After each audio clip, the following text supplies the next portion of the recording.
Halo. Perkenalkan, kami dari kelas 12 IPA 1. Nama saya Febrianti Hawini Purba. Saya Tesalonika Noviata Bernakal. Saya Putri Sehuni. Di video ini kami akan mempresentasikan hasil dari praktikum kami tentang menganalisis peristiwa yang berhubungan dengan hukum 1 termodinamika. Hukum pertama, termodinamika adalah suatu pernyataan mengenai hukum universal dari kekekalan energi dan mengidentifikasikan perpindahan panas sebagai suatu bentuk perpindahan energi. Pernyataan paling umum dari hukum pertama termodinamika ini berbunyi, kenaikan energi internal dari suatu sistem termodinamika sebanding dengan jumlah energi panas yang ditambahkan ke dalam sistem dikurangi dengan kerja yang dilakukan oleh sistem terhadap lingkungannya.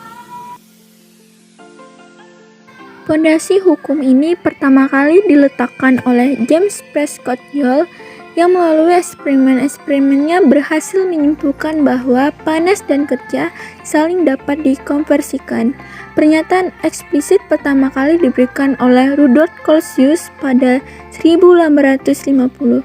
Terdapat suatu fungsi K dan E yang disebut energi, yang diferensialnya sama dengan jumlah kerja yang dipertukarkan dengan lingkungannya pada suatu proses adiabatik.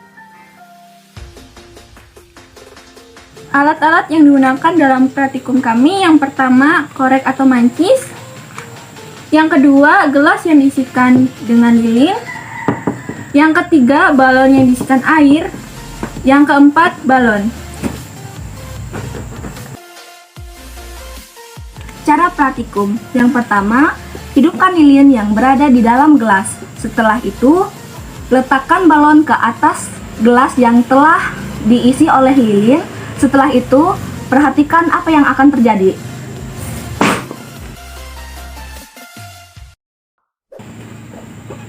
Setelah itu, hidupkan kembali lilin yang telah mati. Setelahnya, taruh balon yang berisi air ke atas gelas. Setelah itu, amati apa yang terjadi.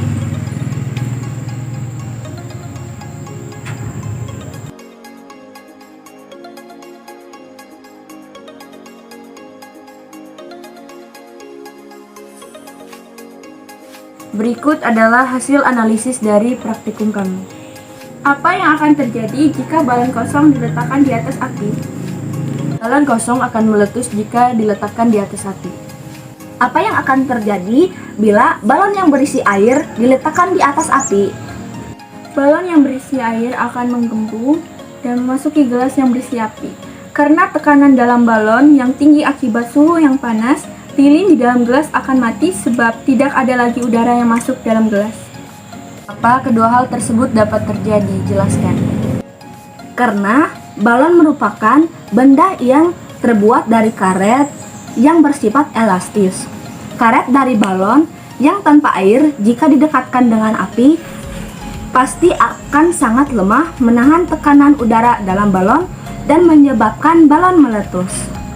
Ketika api didekatkan pada balon yang berisi air, air akan menyerap sebagian besar panas dari api. Karet balon menjadi tidak terlalu panas sehingga karet masih bisa menahan tekanan udara dari dalam balon yang membuat balon tidak meletus. Kesimpulannya adalah praktikum yang kami lakukan ini erat kaitannya dengan hukum 1 termodinamika. Hukum 1 termodinamika adalah hukum yang menyatakan kekekalan energi, yaitu energi tidak dapat dihancurkan atau dibuat, tetapi energi hanya dapat ditransfer dan diubah dari bentuk satu ke bentuk lain. Dalam percobaan pertama, energi panas dari api lilin berpindah ke balon, namun sistem balon tidak dapat menahan energi yang ditransfer oleh lilin, sehingga mengakibatkan balon meletus dan energi panas menyebar. Dalam percobaan kedua, energi panas dari api lilin berpindah ke balon. Sistem balon dapat menahan energi yang diberikan oleh sistem lilin. Karena isi balon yang berupa air dapat menyerap sebagian besar panas yang diberikan lilin. Karena tekanan di sistem balon yang semakin tinggi, mulut gelas tertutup sepenuhnya oleh balon yang mengakibatkan lingkungan tidak bisa mempengaruhi sistem lagi. Proses ini dinamakan dengan sistem tertutup. Karena tidak ada lagi pengaruh di lingkungan yang berupa sirkulasi udara, maka api lilin akan padam. Hal ini berarti bahwa seluruh energi dari sistem lilin telah berpindah ke sistem balon. Demikian hasil praktikum kami. Jika ada kesalahan, kami mohon maaf. Sekian dan terima kasih.